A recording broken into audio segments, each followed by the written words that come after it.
லக்னத்துக்கு 4ல் சூரியன் இருந்தா அவங்க நல்லவங்க அப்படின்னு ஒரே வார்த்தையில் சொல்லிட்டீங்க. லக்னத்துக்கு 4ல் யாருக்கெல்லாம் சூரியன் இருக்கும் அப்படின்னு சொல்லி உங்களுக்கு தெரியுமா?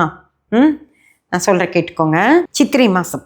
சித்திரை மாதம் 1ஆம் தேதியிலேருந்து 30ஆம் தேதி வரைக்கும் சூரியன் மேஷத்தில் இருக்கும். மேஷக்கட்டத்தில் சூரியன் இருக்கிறது சித்திரை மாதம். ஓகேங்களா? கண்ணை மூடிட்டு சொல்லிடலாம் நம்ம. அப்போது சித்திரை மாதம் பிறந்தவங்க எல்லாத்துக்கும் மேஷத்தில் சூரியன் இருக்கும். அவங்க மகர லக்னக்காரங்களாக இருந்தால் போதும். சித்திரை மாதம் பிறந்திருக்கணும், மகர லக்னத்தில் பிறந்திருக்கணும், அவ்வளவுதான். மகரம் அப்படின்றது 1, மகரம் 1, கும்பம் 2, மீனம் 3, மேஷம் 4. 4ஆம் பாவத்தில் சூரியன் சித்திரை மாதம் இருப்பார். அப்போது சித்திரை மாதம் மகர லக்னத்தில் பிறந்தவன் நல்லவன் அப்படின்றார். ஓகேயா? எடுத்துக்கலாமா?